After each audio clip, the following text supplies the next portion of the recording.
What's up, good people? Mark Holmes here, and as always, I want to say thank you all for watching, commenting, subscribing, and being part of the Joe Boo Sports Report. Without you guys, as well as you ladies, you know that this literally does not work. Man, it's been a long day. It's about 10 o'clock. I'm working on uploading a video right now where it's just kind of crazy. Got back home about 6:30, 7 o'clock, and I guess I made a mistake. My wife's going out of town with her friends tomorrow for a couple of days, and I got a bunch of orders for t-shirts, Big D Energy shirts. Shout out to you guys. And my wife, you know, she and my daughter have been pumping them out and everything else, and I did a post in the community tab to say, check it out, shirts are going out. And all of a sudden, boom, we got a whole bunch more. My wife's like, you got to be kidding me. It's like, I'm sorry, baby, but you know, we'll get them done as quick as we can. She's going to be leaving tomorrow about noon, so I think she's got almost all of them done right now. So we'll see where we go from there. But it's kind of crazy because it's only a few weeks ago, it was -8 degrees. Today, when I was down working on this heating and air conditioning system, the tenant there was outside and bees were out. The bees were out. And literally his security camera caught him trying to swat the bee, and he fell down. It's crazy how fast things change. I'm out here right now because it's warm, and I've been running around the house, and I honestly, I hate wearing shoes, I hate wearing long pants and everything else. I feel more comfortable in shorts. And I think it's one of the reasons why cold doesn't usually bother me too much, because I'm usually in shorts. So I'm out here in shorts, no shoes on right now. It's hit like 62 degrees, and it's warm right now. Now, tomorrow, it's going to be rainy, and I think the high temperature is going to be 41. Things change quick. You know, a couple of things that are kind of interesting. I've got the whole video that's, like I said, it's uploading now, and you can watch it. But it's Colin Cowherd who's having a conversation with Jamie McIntyre about the ranking of the 8 quarterbacks that are left in the NFL. Colin Cowherd has Dak at like 7. He's got like, you know, Pat Mahomes, Josh Allen, Joe Burrow. Then he's got Trevor Lawrence, and he's got Jalen Hurts, and then I think he's got Dak. And Jamie McIntyre's kind of like, say what? He's like, how are you putting Trevor Lawrence? And it's like, did you see the 4 interceptions he threw? And basically put Colin Cowherd on an island where he's just kind of like, well, did you see the second? He said, did your TV go out? Did you see the second half? He was perfect. I can throw out a half of football because he was so great the second half. And it's like, well, wait a minute. Y'all have hammered in our head that Dak Prescott is the worst quarterback in the world and can't be trusted because he had interceptions, right? Josh Allen now has more interceptions on the year than Dak does, plus a whole lot of fumbles. Josh Allen has more turnovers than anybody else in the NFL this year, but you have him number 2. Did I miss something? And as far as Jalen Hurts goes, that game that Dak Prescott just played where he got 4 passing TD, 4, and 1 rushing TD, the last 3 games that Jalen Hurts played, he's got 0 touchdown passes, 3 rushing touchdowns, I'll give you that, and 3 interceptions. Here's a couple other juicy little tidbits for those out there. The Dallas Cowboys, from their last Super Bowl until they drafted Dak Prescott, those 20 years. In those 20 years, the Dallas Cowboys have made it to the divisional round 4 times. 4 times.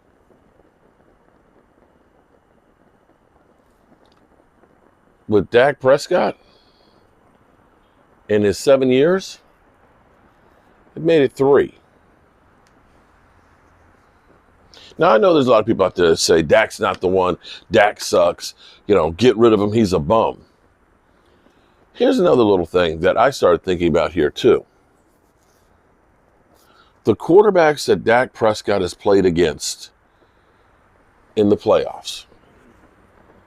Aaron Rodgers in a game that he threw 3 TD passes and 305 yards. Yeah. And Aaron Rodgers' crazy heroics of doing what Aaron Rodgers does. Russell Wilson. This is before the let Russell cook. Let's ride Russell Wilson. Okay. Aaron Rodgers, Super Bowl ring. Russell, Super Bowl ring. Jared Goff with the Rams. Went to a Super Bowl. Almost willed his team to the playoffs this year. Jimmy G got a ring in San Francisco. Been and played in a Super Bowl going against Pat Mahomes and Tom Brady. That's the list. Every one of them has at least played in a Super Bowl and or has a ring, including the GOAT.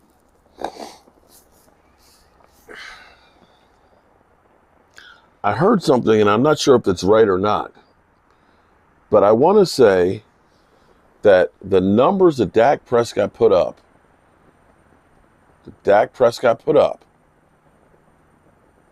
the 4 touchdown passes, the rushing TD, is like the 4th or the 5th best all time. Now, I can get it. I get it. Y'all going to say, well, Tampa Bay, they're not a good team. Yeah, well, the Commanders made the playoffs. Went toe-to-toe against Tom Brady. Tom Brady didn't do that to the Commanders on his way to winning the Super Bowl. There have been other David and Goliath matches out there where teams are way overmatched. Ain't nobody doing it. At some point, we have to get past all of this Dak Prescott bullshit noise that's out there. You want to hear another interesting thing? The person who's got to be happiest about Dak Prescott being back has to be CeeDee Lamb. CeeDee Lamb with Cooper Rush, meh. Do you know since Dak Prescott got back, CeeDee Lamb has 75 catches for over 1,000 yards? If you were to quantify his numbers for a full season with Dak Prescott, Mr. Dink and Dunk Dak, Mr. Dak Trashcott, Mr. He sucks, Dak mascot, as some people will say, he's getting over 1,400 yards, about 111 receptions, and 11 TDs.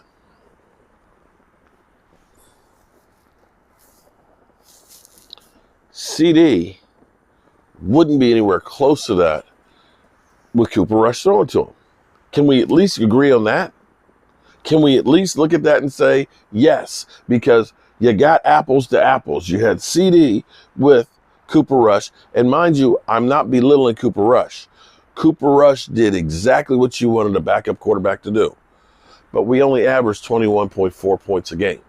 With Dak Prescott, where everybody's just saying, like, oh, that was a great game by Dak. Yeah, it was a great game. But check this out. We scored 31 points in that game against Tampa Bay. Since Dak Prescott came back, We've been averaging 32. It's the exact same thing he was doing since he came back from a thumb surgery. All right, we got a short week. We ain't got much time. We brought in a kicker, signed him to the practice squad, put a little pressure on Maher. Tyler Smith loves the fact that the Cowboys have trusted him to stay at left tackle with Tyron Smith being back. Tyron Smith is getting it now with playing right tackle. He quantified it and said, playing right tackle after playing left for so long is like, imagine if you wipe your rear end with your right hand. Now try and do it with your left hand.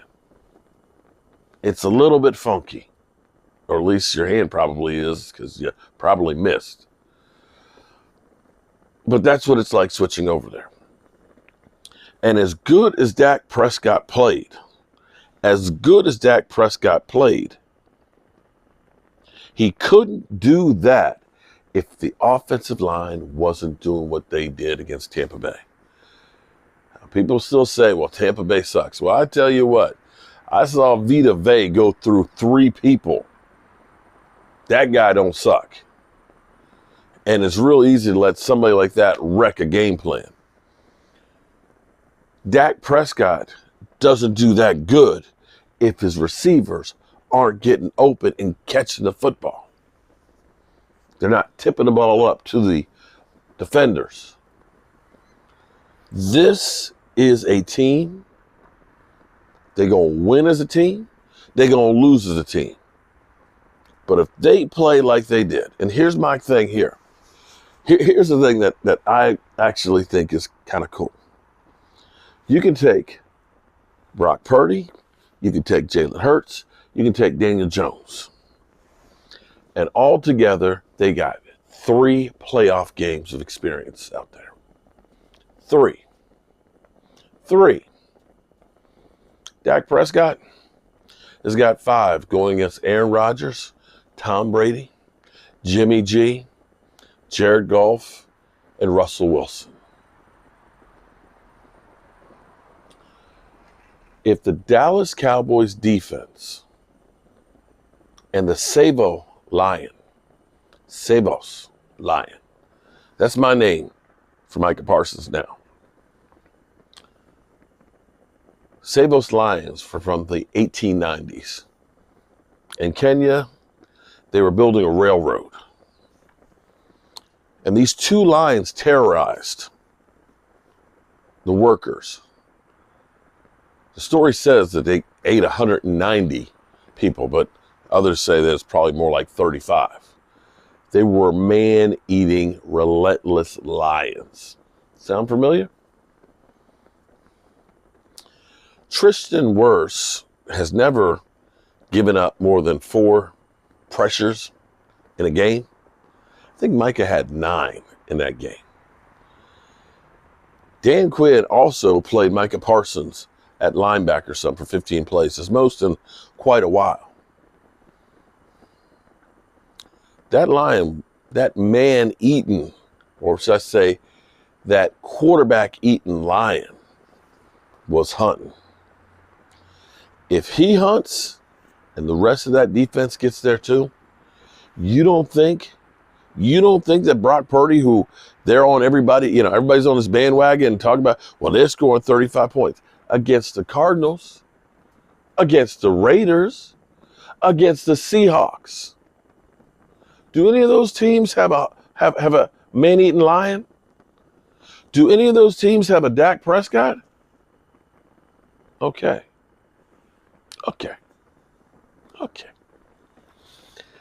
All right, good people. I'm tired. And I need to get some rest. Let me give a special shout out. My man Kurt was supposed to get out of the hospital today. I have not heard from him today. The back surgery went well. But Joseph Heatherly, whose mom is still, she's dealing with ALS. which has been hard enough. His wife, Maya,